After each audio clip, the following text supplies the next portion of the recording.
Hello guys, in this video we're gonna talk about how could you react when you play white and your opponent plays c6 Caro-Kann defense. What I mean is, if you're a beginner and you play e4 is the first move, the main majority of your games would be e4, e5, right? And here you feel more or less confident. But what if your opponent requests with c6? What I'm talking about is when you play white, you play e4, and you expect e5 in the most cases, but your opponent responds with c6, Caro-Kann defense. You never learned Caro-Kann theory because you're a beginner, and every time when your opponent plays this c6 move, which is not often, you're a bit confused and trying to invent something on the way, right? What I suggest to take the next 10 minutes and study only one simple intuitive trading variation. Let's go. So e4, c6, d4 is natural move because when black doesn't take center, doesn't move central pawns, you put as much central pawns as your opponent lets you do. So the idea of this Caro-Kann defense: first move c6, preparing d5, supporting with c pawn, d5. Later you will learn this closed variation or this knight c3 variation, many theory threads here, but for now what is enough for you is just trading central pawns, because it's really general chess opening principle. You can trade central pawns, just trade ed, cd. Here what you have to know about Caro-Kann defense is that black willing to develop their bishop from c8 as fast as they can, and the best square for the bishop is f5. Knowing this, you could just play interrupting your opponent's plans. Bishop d3, taking control over this f5 point, so they cannot develop their bishop as they wanted.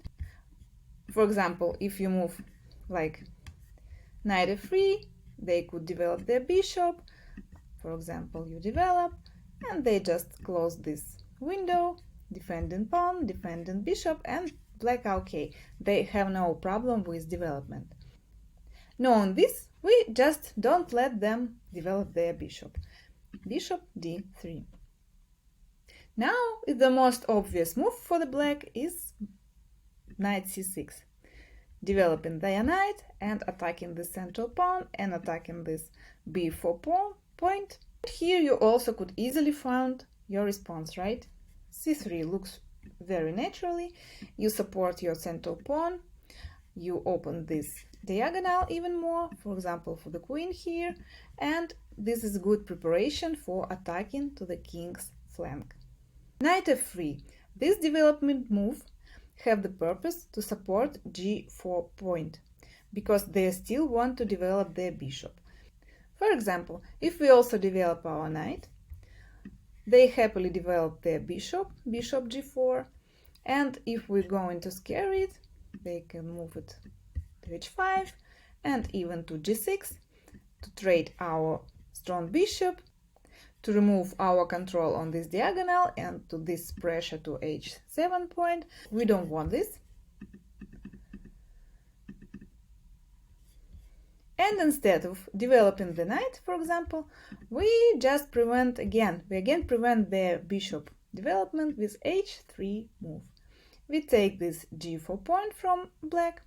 So after we took these two good fields from black bishop, they have nothing to do but playing e6 to continue their general development, and they will have problems with this undeveloped bishop. This is our first goal on this Caro-Kann trading variation: to block black bishop on this square, taking f5 and g4 points from it. After e6, we just continue developing knight. Now we are ready to the second goal of this opening, and the second goal of this variation would be to put our knight to this strong e5 point. As you could know, e5 is the significant point in many openings. It's really strong, such a knight, supported with the central pawn. So we direct our knight here. Black continue their development. They're trying to take the control over this e5 point. We just castling, black also castling, and we continue our really simple plan. We put our rook to the semi-open file, and again we support this e5 point. We're going to put knight here. Black also tries to defend this point, queen c7, and we just play queen e2, continue pressuring to e5. Micro fight for this e5 point is 1 for white, right? We just going to move the knight here. And what we need to say is that one of the black plans here would be this 2 pawns movement, and after they could move this pawn and to trade it here, point will be our weakness. So let's illustrate what I'm talking about. Black moves e6, they want to support b5 movement, right? And we put our knight to e5 point. Just notice that black cannot take this knight, right? Because we take with the pawn, we fork for the knight and the bishop. This knight is untouchable, it's just drawn in the center. Black gonna play b5. We develop another knight, support this knight with the other knight, right? And black wants to trade these pawns. And here we have options, just to put knight to f3 to support this knight, or, which is even more interesting, could consider f4 move to support the knight with 2 pawns. After that we can put the other knight behind the pawn, which is more effective because this pawn could be moved in some variations, and also this pawn opens this way for our queen, like queen f2, queen h4 to pressure to h7. For example, we could move queen here and we could move g pawn to scare this knight. For example, this attacking plan. So black would take, and what I was talking previously about is about this weak pawn. Yes, c3 is the weak pawn, and black may be going to attack it, but we attack the king instead, which is really more dangerous. We have a strong center. This is what we want to obtain. So let's return to the beginning and repeat a bit. e4, c6, d4, d5, and we just trade central pawns. And after that, we do not forget to move our bishop to d3 to take this significant, important f5 square.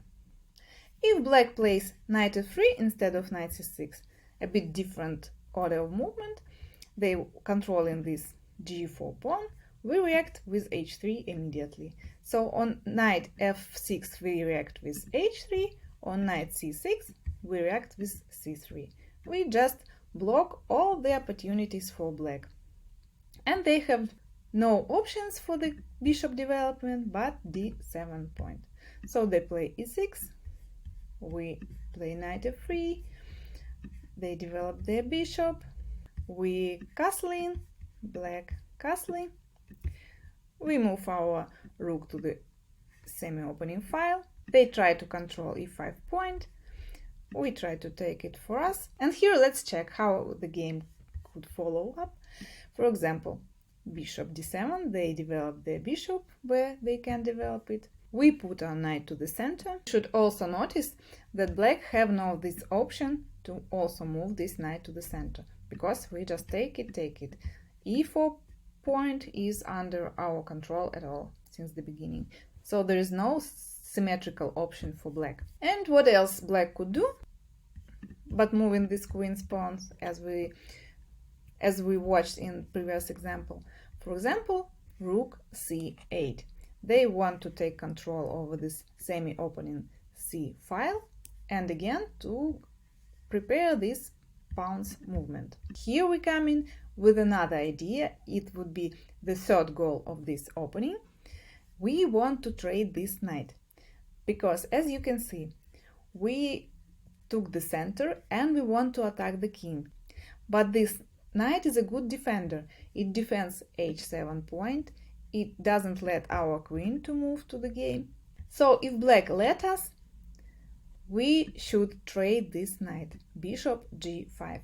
Remember this third goal, to move the bishop and to trade this knight. What was in this game? Rook c8, black led white, bishop g5. We want to trade this knight, we want to double these pawns, which is really not good for black, and they want to defend it. Bishop e7, and here, when rook moved away from f8, it weakened what? Of course, it weakened f7 point. So take a little pause and try to find the tactics here. It's already time for attack. Of course, you found it. We trade the knight as we wanted, and we sacrifice the bishop. Bishop h7 check, king h7, queen h5 check, queen f7, and at least we take this piece back and leave black with open king, with a destroyed position, with destroyed pawn structure, and we have a couple of pawns. This attack was possible for white because black let us trade this f6 defender knight. But what if black prevents this trade with h6? Let's return back.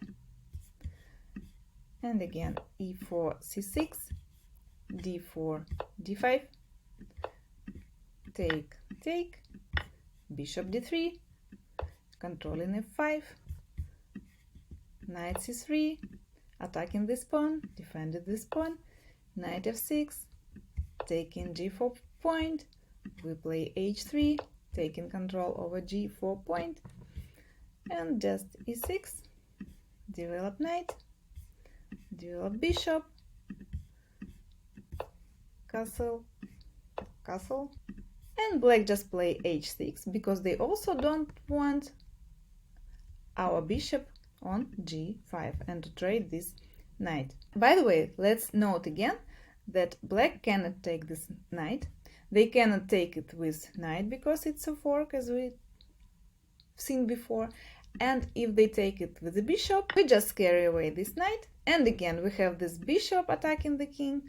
And we can move our queen, for example, to this point, can sacrifice the bishop and can checkmate somewhere on h7. So black would rather trade it with the knight. And guess what we do here? Yes, of course, the same. Queen h5. As soon as knight goes away from f6 point, we take this h5 point with a queen. And for example, black takes, we just can sacrifice the bishop. So when you see this h6 pawn, you always should think of bishop sacrifice on h6. So play Caro-Kann confidently with white and put some comments if you played this variation. Good luck and bye!